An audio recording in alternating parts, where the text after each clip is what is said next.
민감정보에 대한 동의서도 다시 한번 보여드리겠습니다.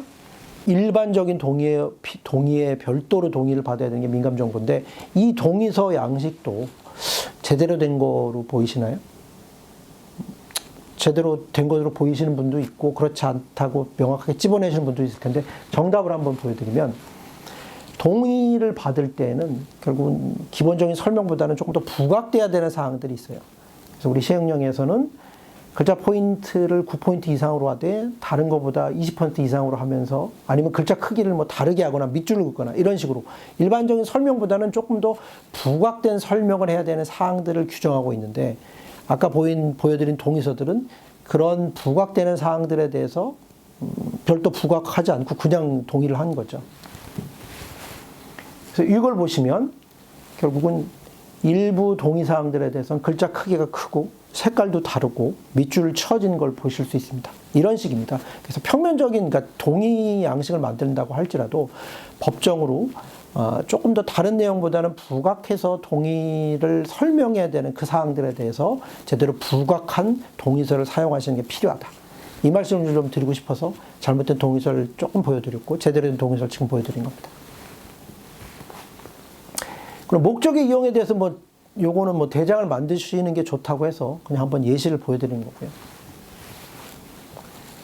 거고요. 그리고 개인정보 수집 이용, 그 다음 개인정보에 대한 제3자 제공 시 목적에 이용을 하는 경우가 있는데, 그럴 경우 이전에는 목적 이용을 하면 별도 동의를 받아야 된다고 얘기를 두었습니다.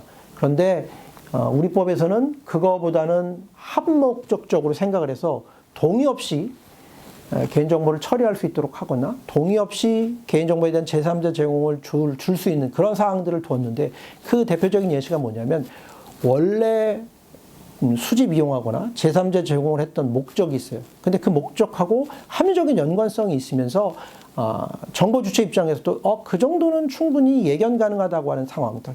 그래서 그런 별도의 수집 이용이라든지 별도의 제공을 했을 때 정보 주체한테 아무런 불이익이 없고, 나름대로 그런 불이익이 없도록 그러니까 정보 처리자가 나름대로 합리적인 조치를 하는 그런 상황들이라고 한다면, 굳이 목적이 달라졌다고 해서 새롭게 동의를 받는 건 양측 다 번거롭죠.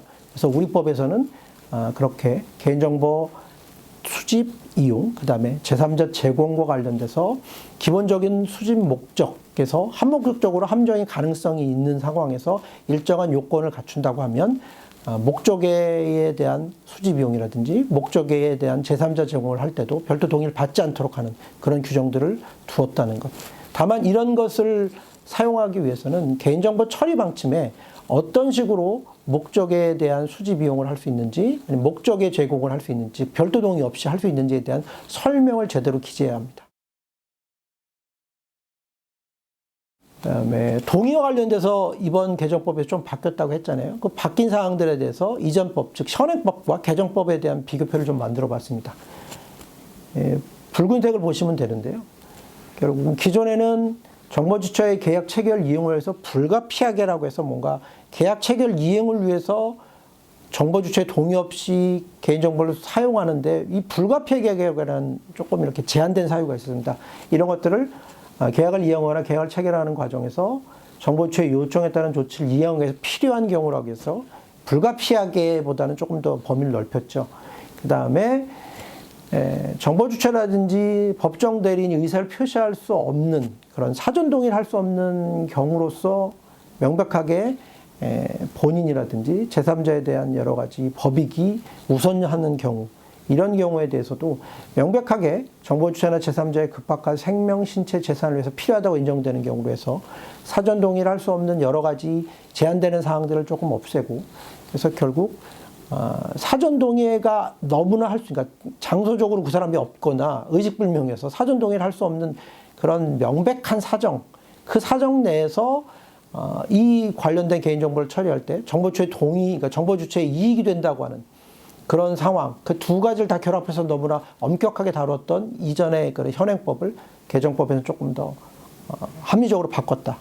그리고 마지막 부분에서는 공중위생 등 공중안전과 안녕을 위해서 긴급히 필요한 경우는 정보주체 동의 없도록 할 수 있도록 돼서, 이게 이제 들어온 게 코로나 같은 상황이잖아요. 그래서 향후 또 어떤 팬데믹이 될지 모르기 때문에 공중위생 등 공공의 안전과 안녕을 위해서 정보 주체 동의 없이 개인정보를 처리할 수 있는 근거 규정을 개정법에서는 가져왔다. 그렇게 생각하시면 되겠습니다. 제3자 제공과 관련돼서도 이게 제공 내용에 대해서는 크게 바뀐 건 없어요. 다만 정보통신 서비스 제공자의 특례와 관련된 특례를 한꺼번에 규정하기 위해서 기존에 17조에 있었던 정보통신 서비스 제공자와 연관될 만한 내용들을 기존의 17조에서 좀 삭제를 하고, 그다음 국외 이전의 요건도 28조의 8이라고 하는 결론으로 이렇게 넘어가서 같이 정비됐다는 그 정도입니다.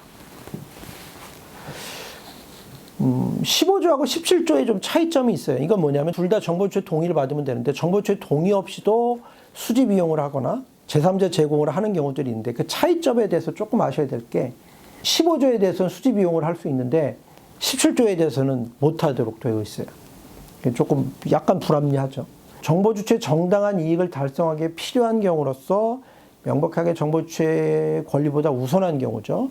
이런 경우도 실제 보면 15조에서는 이런 경우에는 동의 없이 수집 이용이 가능한데 17조에서는 동의를 받도록 되어 있습니다. 그래서 공중위생과 관련된 양쪽 다 들어가 있고, 그래서 결국 15조가 10조의 가장 큰 차이는 계약 이행을 위한 경우, 그 다음에 개인정보 처리자의 정당한 이익을 위해서 필요한 경우로서 명백하게 정보 주체의 이익보다는 우선하는 이 두 경우는 15조에는 정보 주체 동의 없이도 수집 이용할 수 있지만 17조의 사유에 해당되지 않기 때문에 제3자 제공을 할 때는 동의를 해야 된다는 것. 이 두 개가 가장 큰 항목이라고 생각하시면 됩니다. 목적의 이용과 관련돼서도 조금 바뀌었고요. 그래서 내용들 보면 붉은색으로 표시된 것처럼 이거는 아까 15조에서 바뀌었던 개정사항들을 좀 반영한 겁니다. 목적의 이용을 할 때에도 원래는 동의를 받아야 되는데 동의 없이 목적의 이용을 할 수 있는 사유로 해서 15조의 사유 몇 개가 2개가 정도 들어왔다. 그래서 계약 이행을 그러니까 급박한 생명신체 이익을 위해서 필요한 경우라든지 공중위생, 그 다음에 공공의 안전을 위해서 필요한 경우 두 가지에는 목적의 이용을 하기 위해서도 정보주체 동의 없이 할 수 있다라고 우리 개정법에 들어왔고요. 그 다음에 이용과 관련된 통지 부분입니다. 이거는 이전에는 정보통신 서비스 제공자에 대한 특례 규정이 들어와서 오프라인과 관련해서는 정보 주체가 나한테 내 정보를 어떻게 수집했고 나한테 어떻게 정보와 관련돼서 이용을 했는지 알려달라고 하는 그런 요청이 있을 때만 사실 오프라인 사업자가 정보 주체한테 이용 시 통지해야 되는 의무가 들어왔었는데 지금은 이제 정보통신 서비스 제공자와의 특례 규정을 다 통합하고 바꾸면서 특정한 경우, 즉 대통령으로 정하는 일정한 개인정보를 수집하거나 이용하는 온라인이든 오프라인이든 사업자면 정보 주체에게 정기적으로 이용 시 통지를 하도록 되어 있습니다. 그리고 또 하나는 이용 시 통지와 관련돼서 개인정보 처리의 정지를 요구할 수 있는 권리가 있다고 하는 노티스 정도만 하나 뒀었는데 지금은 거기다가 동의를 철회할 수 있는 규정까지도 권리도 갖고 있다라는 이용 시 통지에 대한 항목이 하나 정도 더 늘어났다. 이 정도 생각하시면 되겠습니다. 동의 방법과 관련돼서는 기존에는 사실 내용적으로 크게 달라진 건 없어요. 그런데 이 개정법에서는 뭐냐면 아까도 말씀드렸지만 일반적인 동의 사항과 별도 동의를 받아야 되는 사항들 이런 것들은 사실 다 개별적으로 동의를 받아야 되거든요. 근데 현재는 이제 몰아서 동의를 받는데 개정법에서는 이런 것들에 대해서 다 개별적으로 각각 동의를 받아라 해서 명확하게 동의받아야 할 사항들에 대해서 법률을 다 규정을 하고 각각 구분해서 동의를 받아라라고 명백하게 좀 더 규정을 해서 결국 동의를 받는 방법이 조금 더 엄격해졌다. 이렇게 생각하시면 되겠습니다. 그 다음에 정보주체의 동의 없이 처리할 수 있는 항목, 그 다음에 그런 것들은 정보주체의 동의를 받아야 되는 사항하고 구분을 해서 결국 정보주체한테 알려줘야 된다라고 하는 내용까지 조금 들어와서 동의 방법, 그 부분과 관련돼서 내용이 좀 개정됐다. 이렇게 생각하시면 될 것 같습니다.